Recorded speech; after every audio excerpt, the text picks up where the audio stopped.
Finally, because let's talk about the Afcon every 4 years. Now, let me explain to you. I hear somebody smiling, but you know, a smile sometimes can be a loud smile. Let me tell you, uh, I'm clear in my mind. I have to be in a much better situation in this new dispensation than I was in the previous dispensation. And and the numbers and the figures don't lie, and the facts don't lie. Because I can have my own interpretation, say it's wonderful, it's good, but if the facts and the numbers and the data doesn't support it, then it's incorrect. So what's going to happen? We only had one competition that really made money. I want a competition every year, every year, every year. At this stage, uh, with the exception of the year when there's a World Cup, and we're also looking at that to even have a competition in that year. Now, the Afcon is about, it used to be 20 nations and we increased it to 24. Every year, I'm going to have 54 nations in Africa, not 24 like in the Afcon, 54. 54. And unlike what happened in the past, I'm going to have the best African players who play in Europe.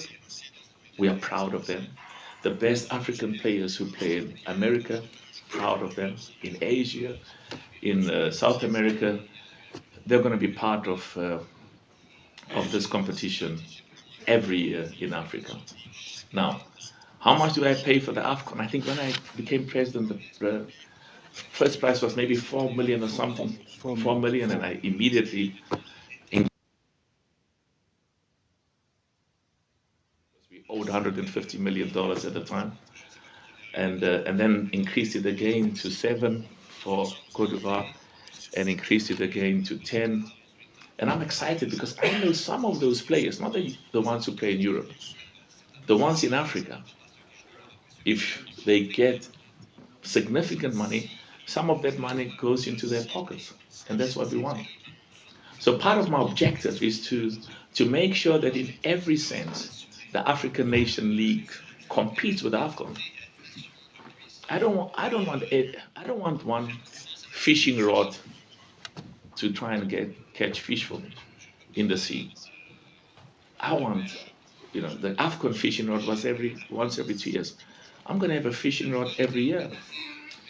And part of what we want to do is you've got to make the Africa Nations League at the minimum as exciting and better still, even more exciting than the AFCON. And the judge of that is not the president of CAF, it's not CAF, it's the fans. It's you in the media. And we have to listen to you.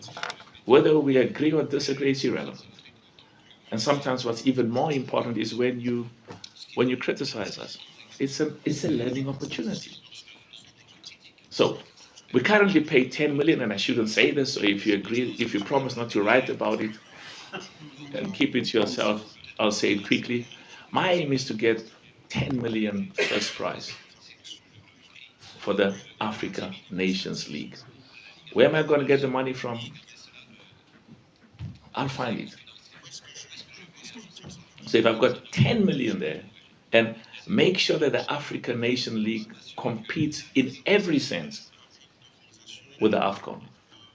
But of course, AFCON, there's a sentimental. It's like this grandmother who brought you up when your mother was working. She's got a special place in your heart, and always will have a special place in your heart. But you can't tell a grandma go to work in a Toyota. I love Toyotas. When you can take her to work in a BMW or a Mercedes Benz. I mean, they'll whatever nice car. We have to improve all the time, become better, more competitive, and we have to listen to our sponsors, and of course we've got to listen to our fans, and we also have to listen to the media. So I'm excited. There's a lot of work that still needs to be done. Part of my job is when I'm not president of CAF, because every leader, there's a time to go and there's a time to leave. So part of my job is the president who takes over from me must find a foundation and the leadership where they can continue the good work that we've done together. No organization succeeds because of an individual or because of a president. It doesn't exist. We've got 80,000 employees in the mining companies where we are, either that we have formed as a family or where we are the biggest shareholder. 80,000 employees every day go to work. And we succeed not because of me, but because of all of these people. And we've got to look after them, motivate them. And there's another 33,000 in the financial services companies where we are. So in everything we do, we succeed because of the people we have the privilege to work with. And I'm very honored that I've had the privilege to work with some good people. And as I said, my job is to make sure that I don't know, a few years down the line when I'm not president of CAF and I look at the leadership, and they should say together we've laid a good foundation and they must continue. Because I think a lot of the successes of what we are doing, the results will be seen uh, a few years down the line. So have I forgotten anything?